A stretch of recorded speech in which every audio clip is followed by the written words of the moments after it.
Right ఇక breaking చూస్తున్నాం. రేపు టీడీపీ అభ్యర్థుల రెండో జాబితా విడుదల కానుంది. ఈ విషయాన్ని టీడీపీ అధినేత చంద్రబాబు స్వయంగా తెలిపారు. టీడీపీ అభ్యర్థుల జాబితా కసరత్తులు తుది దశకు చేరుకున్నాయని ఆయన వెల్లడించారు.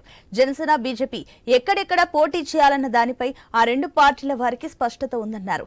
సమయానుకూలంగా ఆ రెండు పార్టీలు కూడా వారి అభ్యర్థులను ప్రకటిస్తాయని చెప్పారు.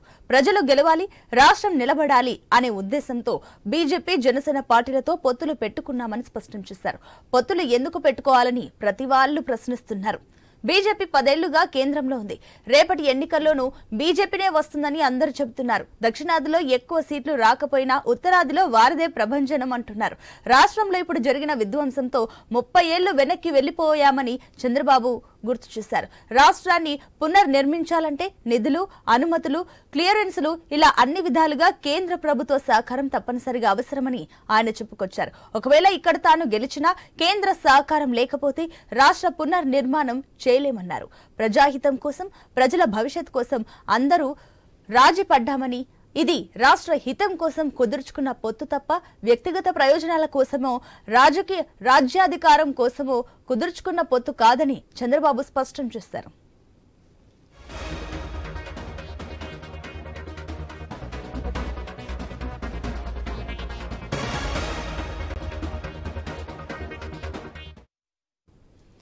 ఇక రేపు టీడీపీ అభ్యర్థుల రెండో జాబితా విడుదల కానుంది. ఈ విషయాన్ని టీడీపీ అధినేత చంద్రబాబు స్వయంగా తెలిపారు. దీనికి సంబంధించి మరిన్ని డీటెయిల్స్ మా ప్రతినిధి హరీష్ అందిస్తారు.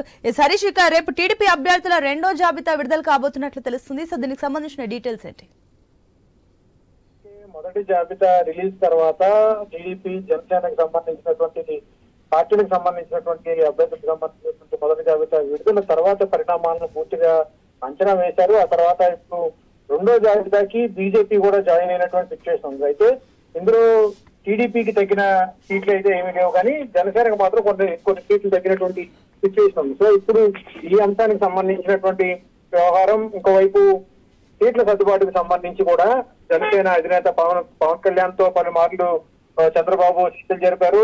అక్కడికి బీజేపీకి సంబంధించినటువంటి కేంద్ర నాయకత్వంతో కూడా చంద్రబాబు చర్చలు జరిపినటువంటి సిచ్యువేషన్. ఇప్పుడు వేగంగా ఎన్నికలకు సంబంధించినటువంటి పరిణామాలు మారుతున్నటువంటి సందర్భంలో త్వరలోనే ఎన్నికలకు సంబంధించినటువంటి నోటిఫికేషన్ కూడా వస్తుందన్నటువంటి ఒక ప్రచారం జరుగుతున్నటువంటి నేపథ్యంలోని ఇప్పుడు అభ్యర్థులకు సంబంధించినటువంటి అంశాలపైన చంద్రబాబు కాన్సన్ట్రేషన్ చేశారు. రేపు రెండో జాబితా విడుదల కాబోతుంది. రెండో జాబితాలో ఉత్తరాంధ్రకు సంబంధించినటువంటి నేతలతో పాటుగా ఇటు కోస్తా బెల్ట్ కు సంబంధించినటువంటి చేతుల సర్దుబాటుకు సంబంధించినటువంటి అంశాలు కూడా ప్రస్తావించేటువంటి పరిస్థితి కనిపిస్తుంది. ఏదైనప్పటికీ కూడా రెండో జాబితా రిలీజ్ కు సంబంధించి టీడీపీ పోటీ చేసేటువంటి స్థానాలు ఏంటనేది కూడా క్లారిటీ వస్తుంది. ఇక జనసేన, అదేవిధంగా బీజేపీకి సంబంధించినటువంటి చేతుల సర్దుబాటు కూడా రేపు ఎల్లుండో కూడా ఒక క్లారిటీ వచ్చేటువంటి అవకాశం ఉందని చెప్పి కూడా పార్టీ వర్గాల నుంచి సమాచారం అందించారు. Right Harish, thank you.